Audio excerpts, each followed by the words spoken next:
Como é bom sentir a presença de Deus, como todos nós estamos sentindo aqui, aquele que adorou e bendizeu esse Deus maravilhoso que tem nos abençoado com esse dia especial. Eu fico aqui agradecido a Deus por ter na nossa igreja um grupo de louvor abençoado como os irmãos aqui, viu? A gente vai para alguns lugares e os pastores estão sofrendo. Às vezes tem os instrumentos, mas não tem quem toca, né? E às vezes tem quem toca, mas não tem os instrumentos. E aqui, graças a Deus, o nosso Deus tem nos presenteado com os instrumentos, com quem toca e louva esse Deus Todo-Poderoso. E o nosso coração se alegra porque a adoração é algo que está no nosso coração de reconhecer. Eu não insisto e não perco a vontade de falar isso para os irmãos sempre, porque às vezes o inimigo ele quer tirar de nós esse momento tão especial de estar junto como igreja. Satanás ele leva vantagem quando ele consegue tirar do nosso contexto a adoração. Porque quando nós adoramos a Deus, nós estamos reconhecendo aquele que domina a nossa vida, o ambiente e o universo. Está sob o controle de Deus. E Ele merece mesmo todo louvor e toda adoração. Inclusive tudo que Deus criou é para a sua glória. Então a gente precisa entender isso. Às vezes a gente não quer louvar. Às vezes a batalha está tão grande que a gente fica em silêncio. Mas isso não trará benefício nenhum para a nossa vida. Na verdade, irmãos, nós precisamos descobrir que nível de adorador nós somos quando as coisas estão indo de mal a pior. Quando a expectativa nossa é de situações que fogem à nossa capacidade de resolver. E é nesse momento que a gente tem que ser crente e adorar a Deus acima de qualquer situação. E muitas vezes a gente não conseguimos fazer isso. Precisamos corrigir a nossa vida. Não adorar a Deus só quando está tudo bem. Quando está de conformidade com a nossa vontade. Precisamos criar esse modelo de crente dentro do nosso coração, porque a própria Bíblia fala para nós que no mundo tereis aflição. Eu confesso aos irmãos, tem momento que eu não quero nem pregar, que eu não quero nem vir na igreja, mas aí que eu tenho que dar uma resposta para a minha inteligência, para a minha fé, e sobressair tudo aquilo que vem tentar nos sufocar. Porque se acontece comigo, acontece também com os irmãos. Existe um momento da nossa vida que a gente não quer fazer nada, mas nós temos que lembrar que somos filhos de Deus e temos uma fé que o Pai nos deu para a gente viver aqui na terra até aquele grande dia. E para isso precisamos aprender a adorar a Deus, mesmo quando as coisas estão indo de mal a pior. Esse é o objetivo da gente entender o que é uma adoração genuína. Porque se a gente esperar só os momentos favoráveis para dar glória a Deus, aleluia, falar em língua estranha, pode ter certeza que esses momentos vai ser muito raro na nossa vida, porque nós somos crentes, irmão. E a verdadeira igreja, ela é perseguida em todos os aspectos da sua vida. Quem serve a Deus de verdade, tem batalha no lar, tem batalha na sua vida pessoal, em todos o contexto da sua vida, você vê uma batalha travada, você vê uma oposição a você, porque você é diferente. Então a gente precisa entender e deixar isso bem claro para a nossa vida. Senhor, independente do que eu estou vivendo, eu vou lá naquela igreja hoje, eu vou começar nas orações de joelho, eu vou acompanhar o hino da harpa, eu vou acompanhar as irmãs, os jovens, eu vou te adorar, porque eu sei que o Senhor domina todas as coisas. Amém? Se a gente entender isso, vai ficar mais fácil, irmão. Porque se nós entendemos que a nossa vida como crente vai ser fácil, não é. Você quer fazer um teste? Passa a buscar a Deus de todo o seu coração. Passa a entregar a Deus todas as suas vontades. Passa a renunciar verdadeiramente à sua vida. Você vai ver os obstáculos aparecer rapidinho e falar, mas isso nunca aconteceu comigo. Passou a acontecer, até ontem não tinha isso na minha vida, mas vai passar a ter, porque há oposição para servir a Deus. E quando nós conseguimos estabelecer um compromisso forte com Deus, aí a gente vai caminhar de verdade. Aí você vai ver que vai valer a pena você dar a cada resposta de cada situação na sua vida, que você não vai abrir mão desse Deus. Você vai perceber a presença dele na sua vida, te aprovando e te dando força para você continuar. Porque, irmãos, nós precisamos dar uma resposta, porque não sabemos os tempos que chegarão para nós aqui no nosso país, mas assistimos o que está acontecendo em vários lugares e precisamos preparar a nossa fé, preparar a nossa família, para que, se porventura Deus assim permitir uma perseguição na igreja brasileira, que nós não sejamos aqueles que vão abandonar a fé, que nós não sejamos aqueles que vai chutar o pau da barraca e desistir de Jesus, mas que possamos ser aqueles que ficaremos na trincheira, glorificando e exaltando a Deus, mesmo que, se Deus permitir, que alguns de nós percam a nossa própria vida. Porque quando a gente olha o contexto da igreja primitiva, a perseguição que eles viveram, os irmãos em vários lugares do mundo, para nós está muito fácil ser crente. E aqui com essa facilidade, em vez da gente testemunhar a grandeza de Deus, existe muita fraqueza no nosso meio, por falta de perseguição.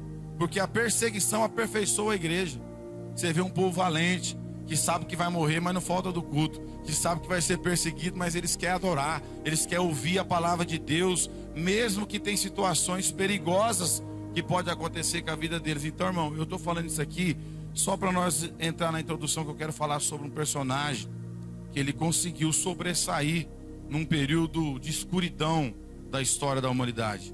Quando eu me deparei com a leitura que o nosso irmão leu, todo mundo aqui conhece a história de Noé, e a gente vê nesse texto a ira de Deus descendo sobre a terra.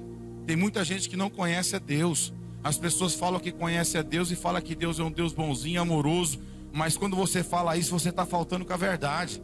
Deus é um Deus de amor, mas também você deve continuar falando o que Ele faz. Ele é um Deus de justiça, e é um Deus que a sua ira já desceu várias vezes sobre a terra e vai descer ainda. Então a gente precisa conhecer esse Deus, que tem um limite sim.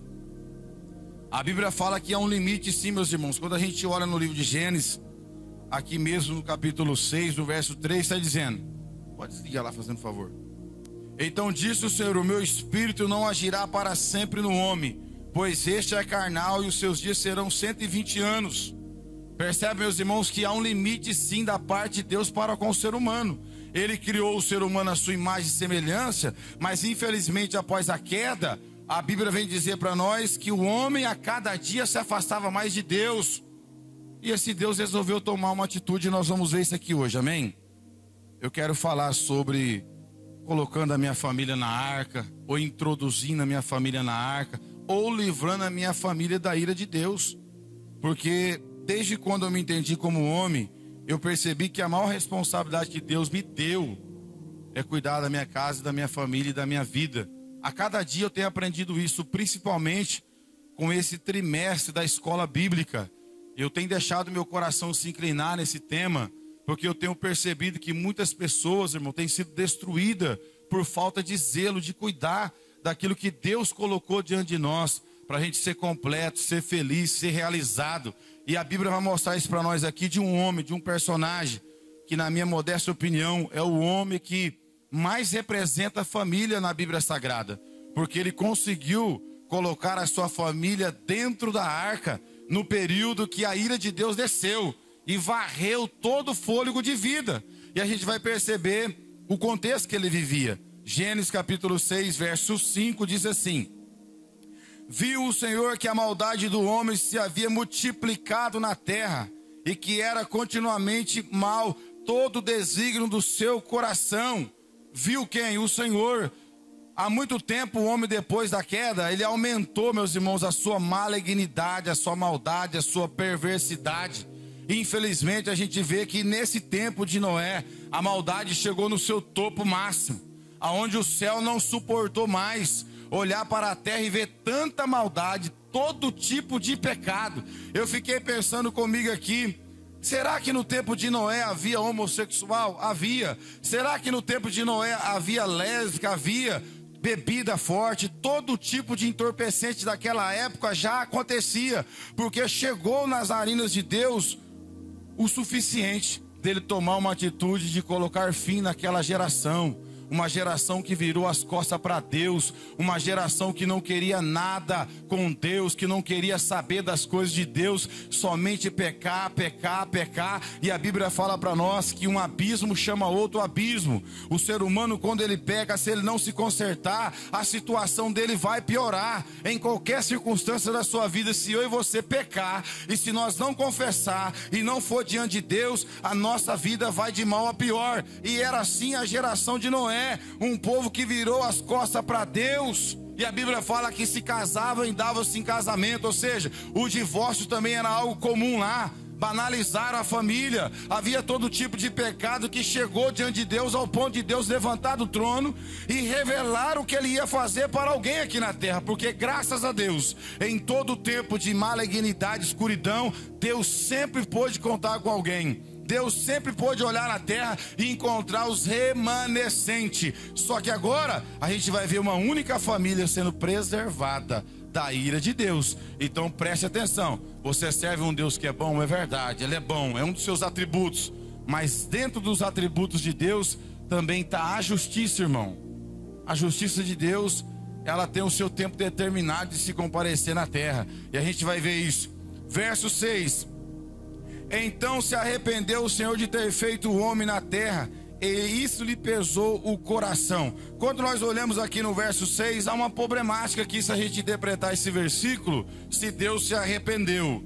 É uma tradução pobre que vem para nós, e eu quero acreditar que poderia estar escrito assim: Deus entristeceu-se muito, porque o Deus eterno que nós servimos, ele tem um atributo chamado presciência, e um Deus que tem a presciência, ele não pode se arrepender, porque ele não erra, e o arrependimento é para nós que erramos, que falhamos. O que aqui nós podemos entender é que Deus entristeceu muito em fazer o homem. Por exemplo, os nossos filhos, quando desobedecem, decepcionam lá eu e você, você se arrepende de ser pai do teu filho?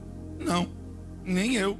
Por maior que seja a decepção, nós não nos arrependemos de ser pai dos filhos que Deus deu para nós. A gente entristece, ficamos tristes, mas não arrependemos de ser pai desse garoto, pai dessa moça. Nós não nos arrependemos, apenas ficamos entristecidos. É o caso desse versículo, porque se você interpretar que um Deus todo-poderoso, que tem a presciência, se arrependeu, a sua cabeça vai entrar em parafuso. Então eu quero que você interprete ele junto comigo assim: Deus se entristeceu, chegou num ponto de ficar muito triste com aquilo que ele havia criado. Verso 7.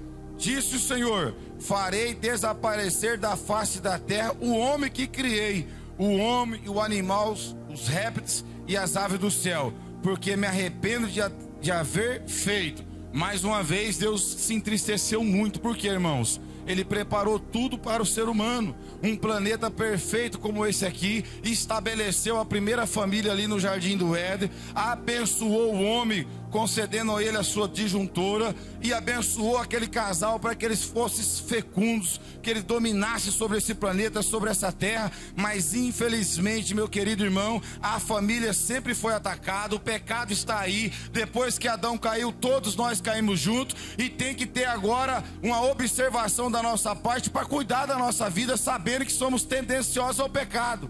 Nós precisamos prestar atenção num contexto que Deus estabeleceu para cada um de nós. Deus quer e espera que nós obedecemos. Deus quer e deseja que nós entramos dentro dos seus princípios, para que a ira de Deus não chegue para a minha vida e para a sua vida. Por quê? Porque a gente percebe que nesse período aqui, que Noé estava vivo, a humanidade inteira, quase 99,9%, estava corrompida. As pessoas não tinham mais o desejo de servir a Deus, e eles sabiam quem era Deus, sim, porque tinha alguém lá que testemunhava a justiça de Deus. Se alguém naquela geração servia a Deus, é porque eles conheciam esse Deus, o mesmo Deus de Noé. A questão é que eles escolheram amar mais as trevas, como Jesus falou, que os homens amaram mais as trevas do que a luz. A luz foi revelada, mas os homens desejaram as trevas. A geração de Noé vivia nesse contexto, irmão, todo tipo de pecado.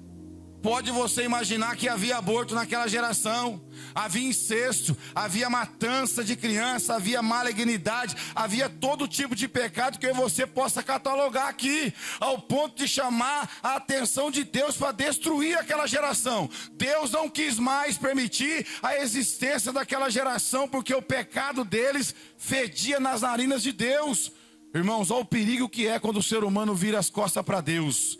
Ele começa fazendo um negocinho aqui, daqui a pouco ele está fazendo coisa que ele nem imaginava. Olha para as pessoas que você conhece, que um dia começou só fazendo uso de entorpecente, daqui a pouco estava vendendo, daqui a pouco estava virando criminoso, até tirando a vida das pessoas, porque é assim que o diabo trabalha. Ele vai cegando e vai levando cada vez mais o ser humano para longe de Deus. Assim era aquela geração. E quando Deus olha para a terra, meus irmãos, ele precisa encontrar um remanescente, ele precisa encontrar alguém que ele possa compartilhar o projeto que ele tem que fazer. E o verso 8 diz assim, preste atenção nesse versículo que está na tela: porém Noé achou graça diante do Senhor. Olha só, Porém Noé achou graça diante do Senhor, aos olhos de Deus.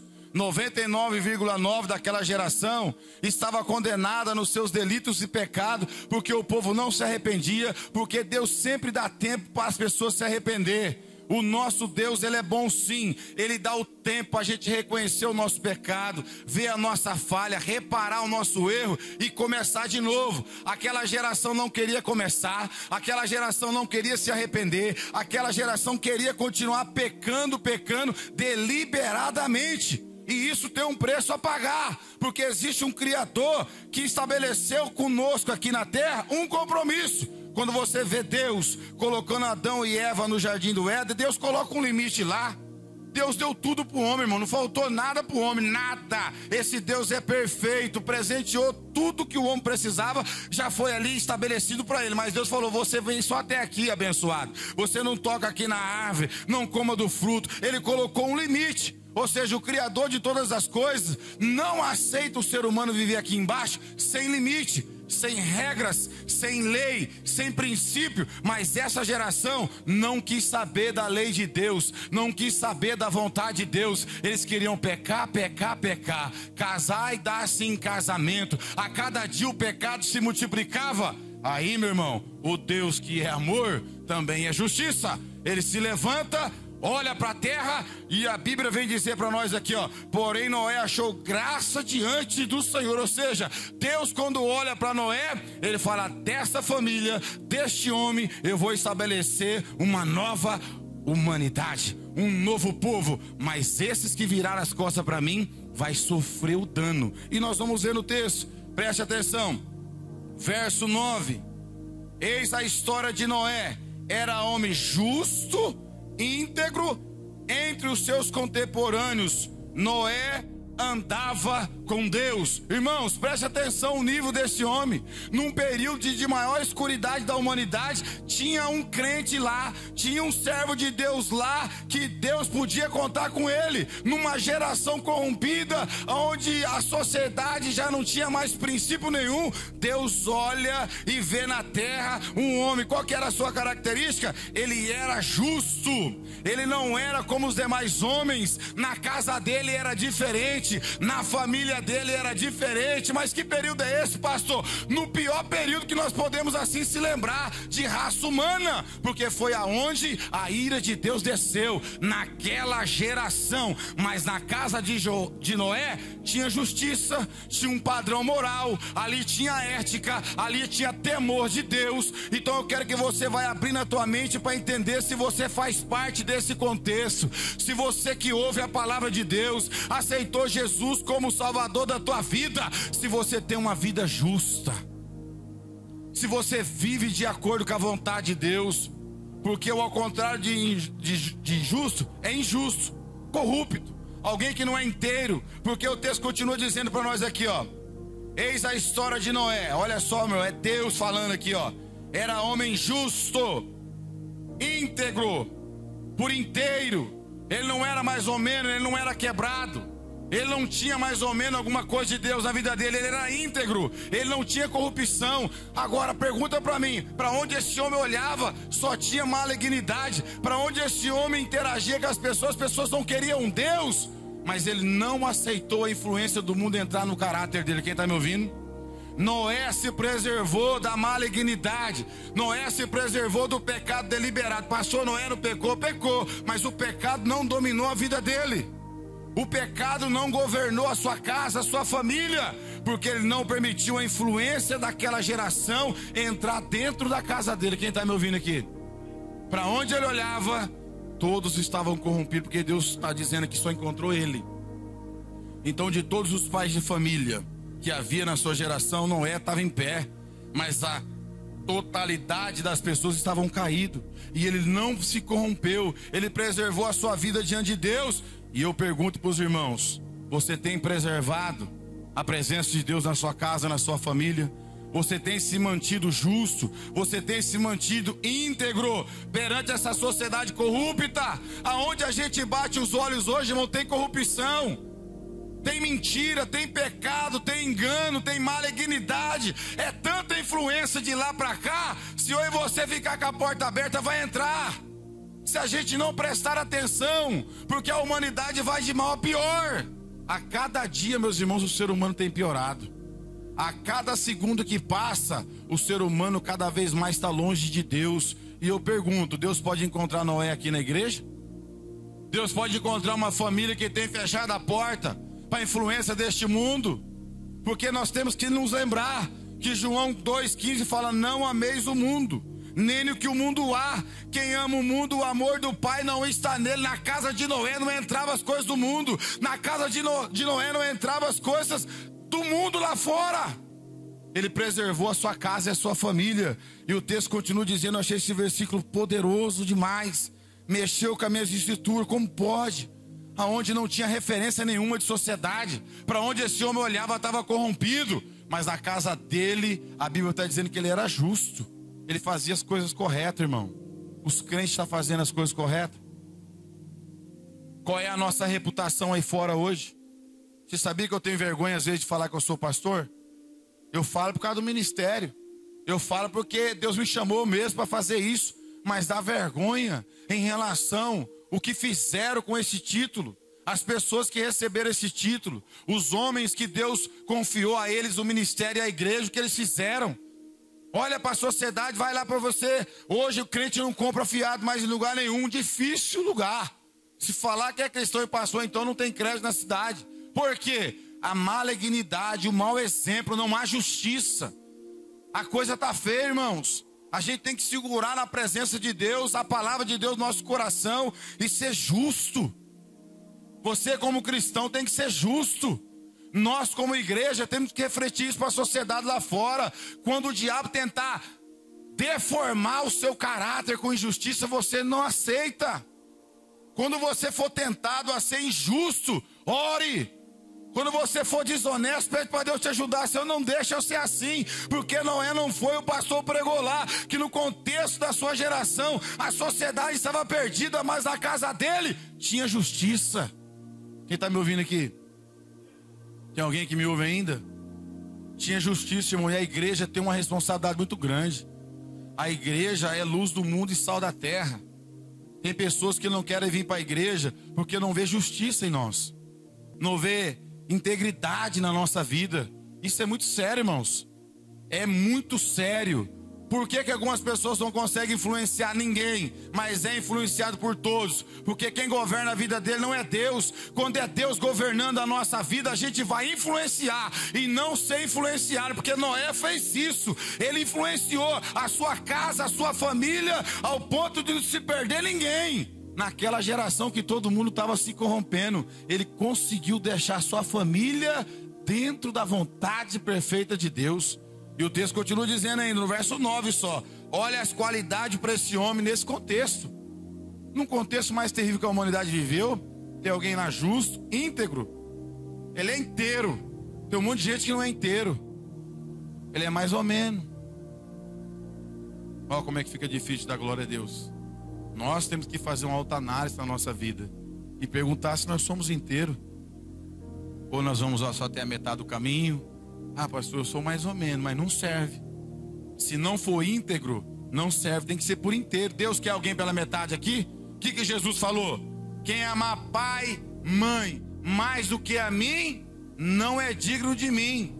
É a renúncia que nós temos que fazer e servir esse Deus. Pô, pastor, de novo com essa mensagem, puxando a orelha de novo, irmão. Você está pensando que ser crente é fácil? Você está pensando que dar testemunho de um servo de Deus aqui na terra vai ser de qualquer jeito? Eu tenho que me analisar todo dia, erro sempre, peço perdão para Deus, peço ajuda para Deus me ajudar a continuar nessa caminhada de ser crente. Mas eu tenho que olhar para esse homem aqui e buscar em mim essa evidência aqui que a Bíblia está dizendo: justo, íntegro. E tem mais, olha lá, andava com quem? Ah, meu Deus do céu. Ele andava com Deus numa geração que Deus pegou nojo, que Deus entristeceu de toda aquela geração. Mas tinha alguém lá que andava com Deus. E andar com Deus significa se comprometer com a sua palavra, se comprometer com a sua vontade. Eu pergunto, você tem andado com Deus, irmão? Eu pergunto novamente, você tem se esforçado para andar com Deus? Andar com Deus significa se comprometer com Ele, com a sua palavra, com a sua vontade, não se corromper. Quem está me ouvindo, diga amém. O que você mais tem visto hoje? Fala aí baixinho. Seja verdadeiro. O que eu mais tenho visto, e tenho que pedir para Deus que eu não seja o próximo, é pessoas se corrompendo, é pessoas não andando com Deus, tem o título de A ou B, mas não tem nada de Deus, porque a Bíblia diz que pelos frutos se conhece a árvore. Tá lá, diz que é de Deus, pastor Júlio, mas você vai ver o fruto, misericórdia. É por isso que algumas pessoas que fazem parte da família de tal pessoa não servem a Deus. É por isso que determinadas pessoas do mesmo contexto familiar não querem saber desse Deus, porque há uma confusão na cabeça deles. Como pode uma pessoa que diz ter Deus não é justo, não é íntegro, não anda com Deus? Há uma incompatibilidade muito grande aí. Por isso a gente tem que se analisar e olhar para esse homem aqui. Que especial é esse homem para Deus, nesse tempo, naquela geração. Como agradou o coração de Deus ele encontrar lá o remanescente, que ele poderia daquela família começar de novo uma nova humanidade. É isso que você tem que analisar, com quem você tem andado, meu filho. Tem gente que anda com todo mundo, mas não anda com Deus, sabe? Abre mão da comunhão com Deus por causa de algumas amizades. Eu sei o que eu estou falando aqui, irmãos. Tem gente que é colega de todo mundo, mas não é colega de Deus. Já sabe que precisa ter uma comunhão, já sabe a necessidade de ser separado. Noé era separado, ele não se contaminou, ele era santo, porque não se contaminou, ele era santo, ele era separado na sua geração. A igreja não pode perder a sua característica de ser separado, irmãos. Nós não podemos concordar com o pecado de ninguém, não. Nós temos misericórdia do pecado e do pecador, melhor dizendo, mas concordar não. Quem está me ouvindo? Na casa de Noé eu tenho certeza que ele não concordava com o pecado, porque ele era justo. Quem é justo não concorda com o pecado. Se o pecado chegar diante de você, você vai corrigir, irmão. Conserta, se for filho, se for marido, se for esposa, se for o pastor. Confessa um pecado para mim, para você ver. A maioria não faz isso. Se eu vou alisar você, vou te ajudar, você vai receber uma disciplina básica. Foi o que eu fiz com as pessoas que chegou até mim. Ó, fica um tempo fora do púlpito, não pega naquele microfone, arrume a sua vida, depois você volta. Mas dá testemunho, viu? Deixa a igreja ver que você se arrependeu mesmo. Deixa a igreja perceber que aquilo você não quer fazer mais. Porque se a pessoa não for tratada, ela vai pecar mais e mais. Quem está me ouvindo? Assim era naquele tempo. Noé cuidou da sua casa, porque ele andava com Deus. E quem anda com Deus, cuida da sua casa. Repite comigo, quem anda com Deus, cuida da sua casa. Porque é incompatível você falar para mim que uma mulher, um homem anda com Deus e não cuida da sua casa. Eu falo que é mentira na hora, porque não há como a gente sustentar isso na Bíblia. Mas se você falar que anda com Deus, você vai cuidar da sua casa. Mesmo que talvez você tenha decepção lá, mesmo que você vai receber muitos não, mas você vai cuidar da sua casa. Se tiver algum rebelde lá, que pague pela sua rebeldia. Mas quem anda com Deus, pastor Júlio, cuida da casa. Olha só, as coisas mais importantes que a gente tem que fazer, irmão, é cuidar da nossa casa. Quem está me ouvindo aqui? Tem um monte de amigo meu que parou pelo meio do caminho, mas eu continuo com a minha caminhada. E a minha maior responsabilidade é cuidar da minha casa. Em meio a essa geração, ensinar os filhos, preservar o casamento até que a morte os separe, cuidando da minha família, de todo o meu coração. Porque se isso não acontecer, irmão, eu sou um derrotado. Um derrotado que conhece a Bíblia, tem um monte. Tem um monte aí que conhece a Bíblia, mas Deus olha e não acha graça. Não é justo. Olha só as coisas ruins. Não é justo, não é íntegro, não é inteiro, é mais ou menos, não serve e não anda comigo. Se não andar com Deus, não entra no projeto dele. Quem está me ouvindo aqui? Tem gente reclamando aí, Deus não tem um projeto? Tem, você anda com ele?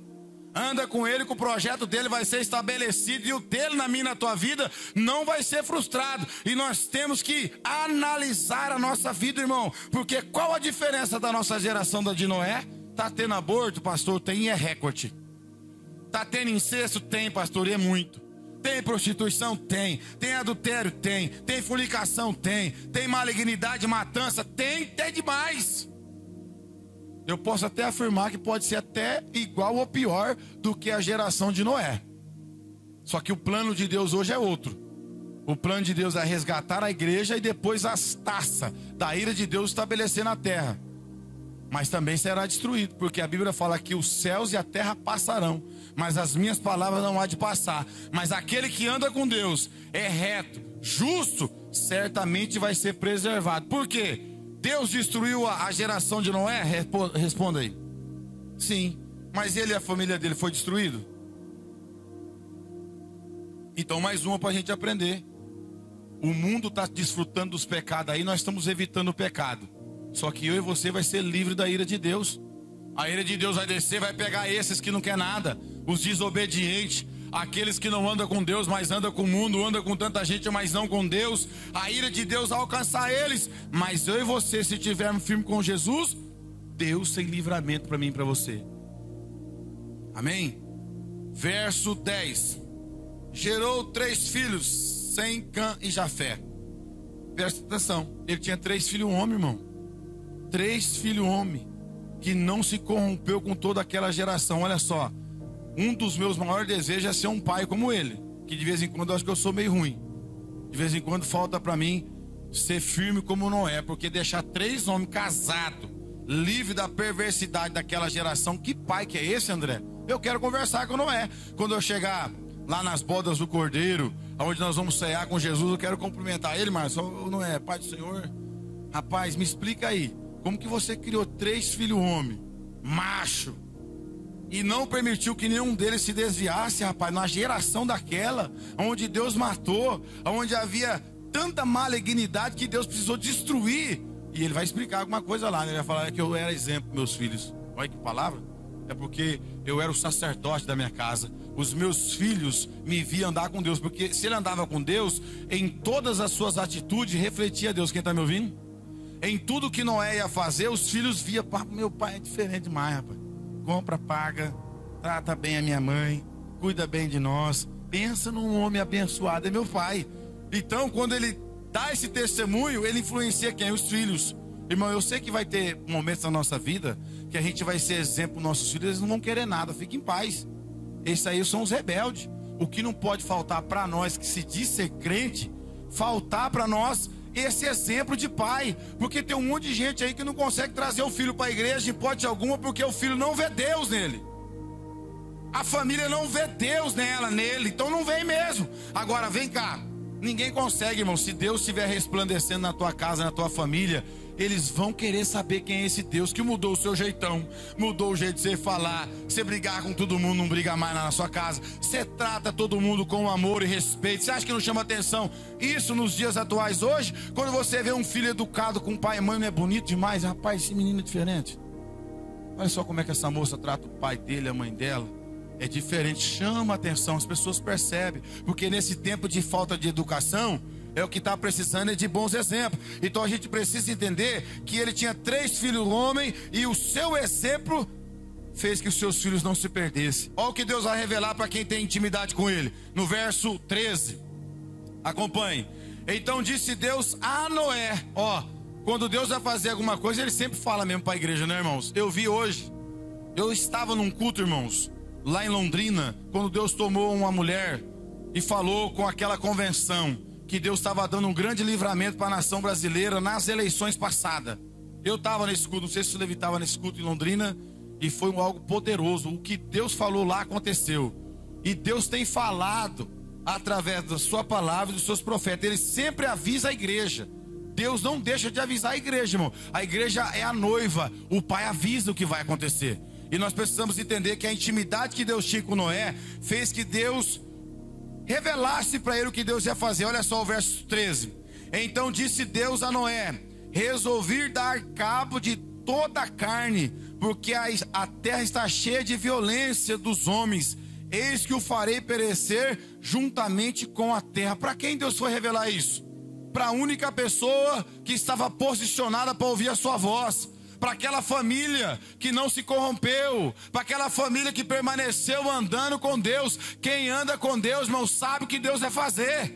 Quem anda com Deus sabe da vontade de Deus, e nós sabemos, a igreja sabe. A igreja olha para a Bíblia, olha para Israel e vê os sinais se cumprindo. A igreja sabe. O crente que não sabe responder isso aí é porque ele não lê Bíblia, não vem para a escola bíblica.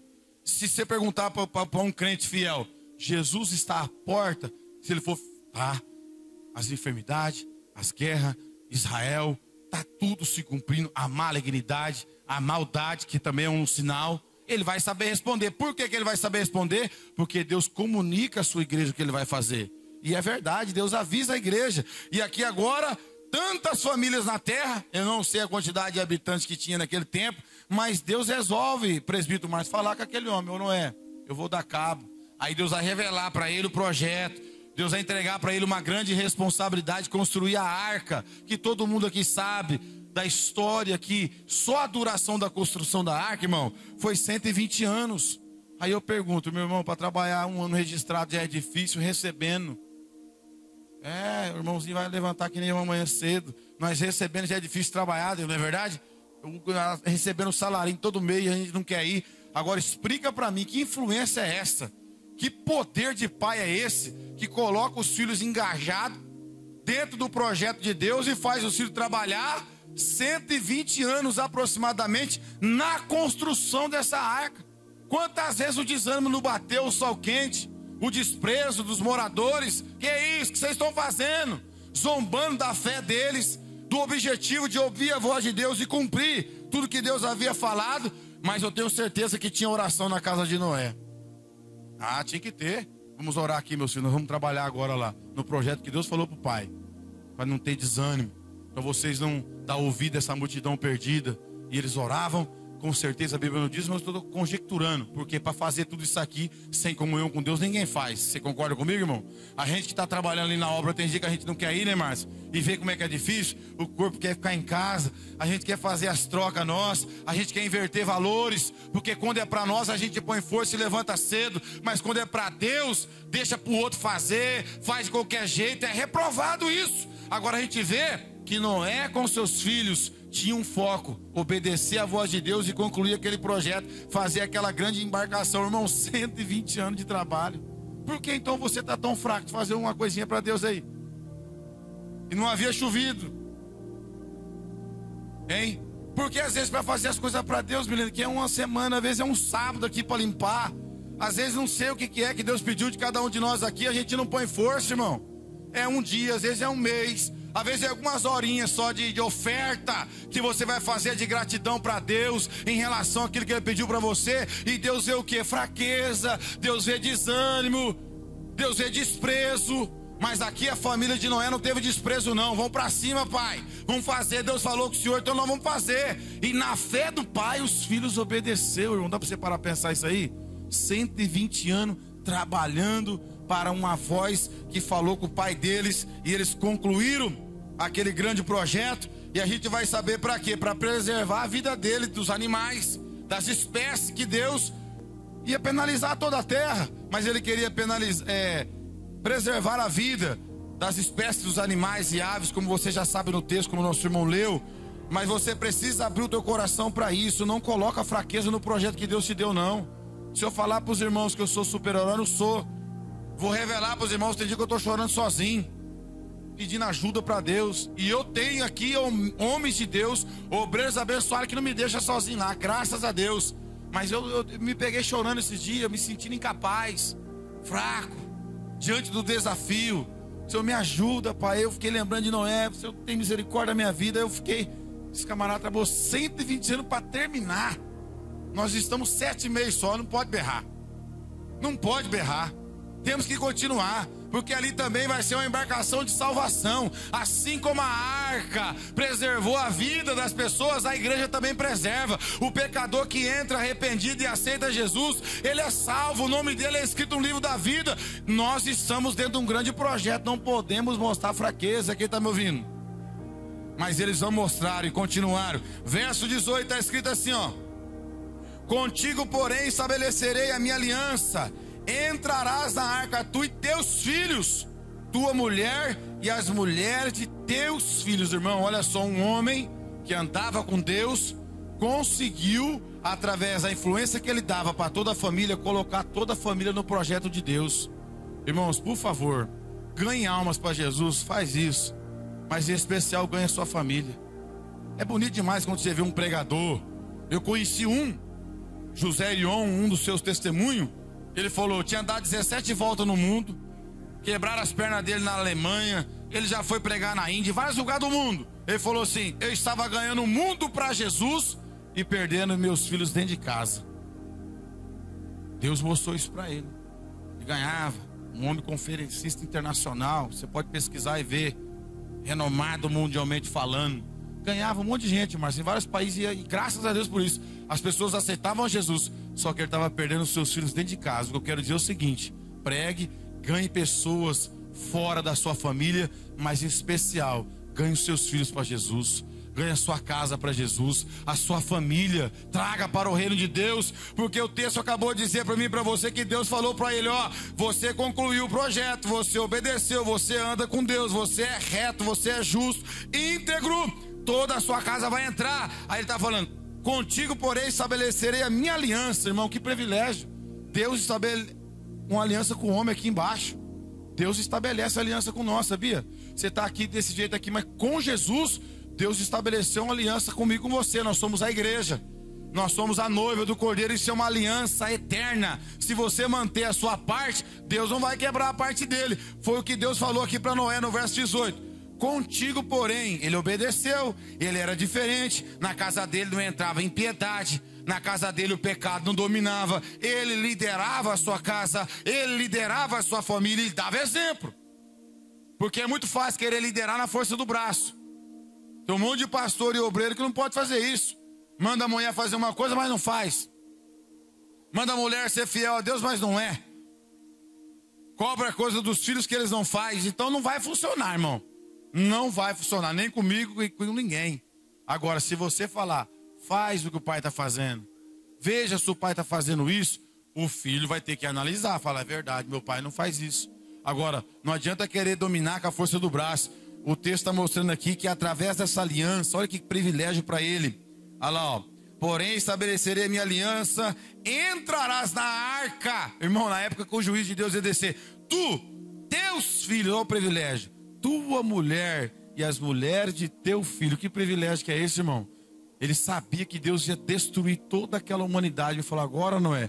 Entra você primeiro, que a conversa começou entre eu e você. Tem coisa que Deus começa a falar com a gente e nós vai ter que influenciar os demais da nossa casa. Tem coisa que Deus não vai falar para a esposa e para os filhos, mas falou com o pai.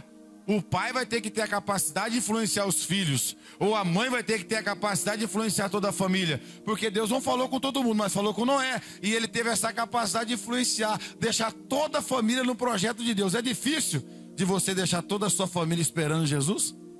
É difícil você mostrar para a sua família que sem Jesus não há salvação, que haverá destruição, que haverá ira de Deus? E o texto mostra que entrou Noé e a sua família dentro da arca. O que tinha dentro da arca, meus irmãos? Vida.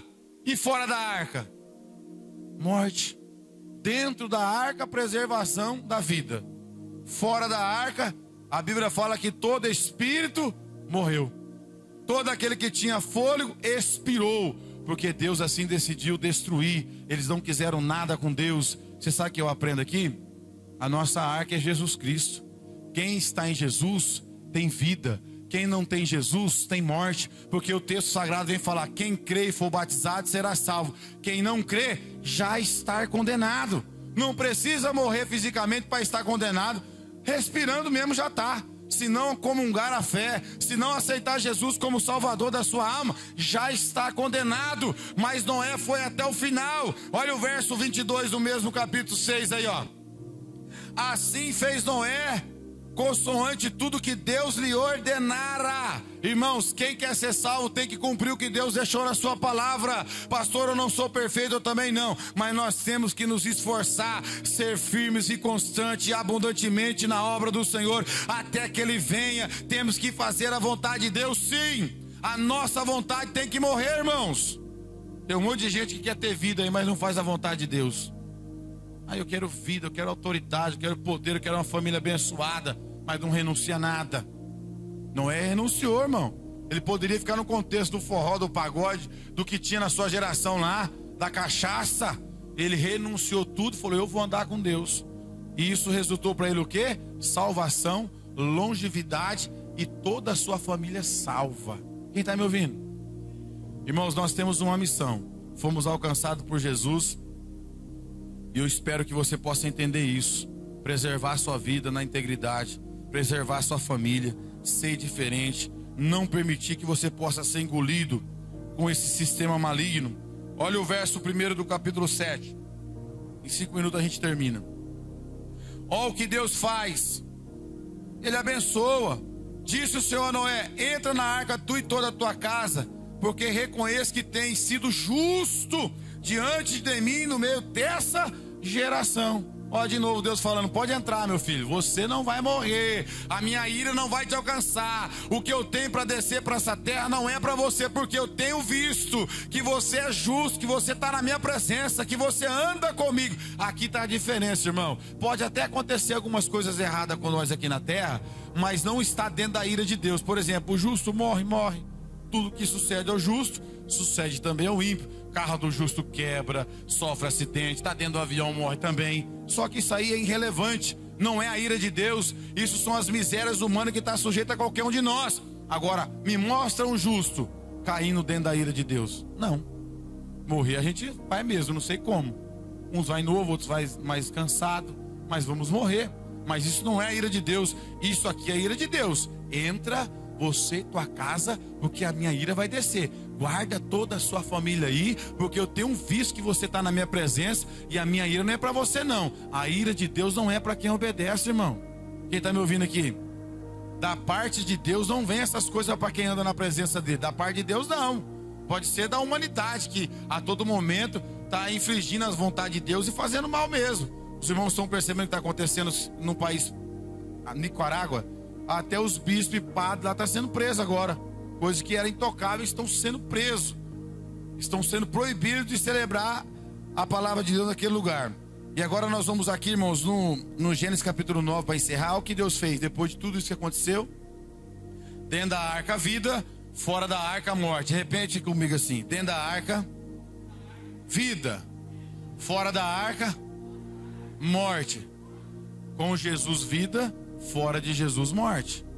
Não tem saída para nós não, irmão.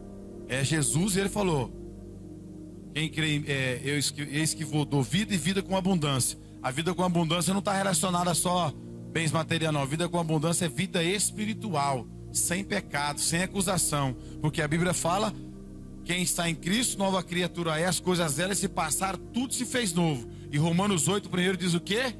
Portanto, agora, nenhuma condenação há para os que estão em Cristo Jesus, que não anda segundo a carne, mas segundo o Espírito. Não tem condenação. Pastor, eu sou tão fraquinho, mas você está em Jesus, você está livre. Pastor, sabe, eu sou o Zé lá, que errou tantas vezes, mas você está em Jesus, irmão, então não tem condenação para você. Olha o que aconteceu depois de todo esse evento triste que a humanidade enfrentou. O que Deus fez com aquela família, o que vai fazer com a minha família e com a sua. E verso 9, capítulo 9, verso 1.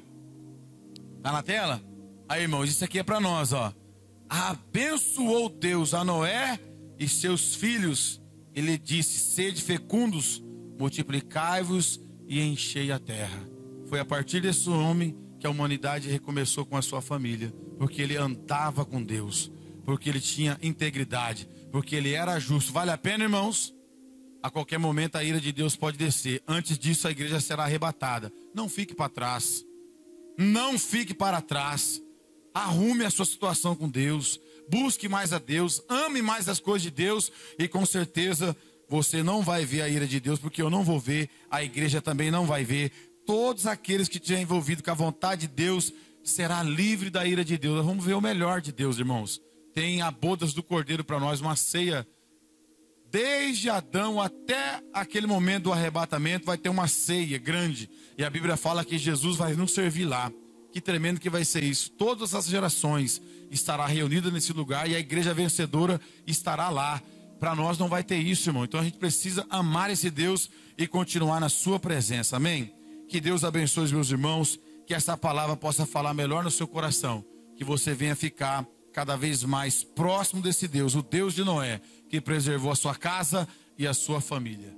Deus abençoe.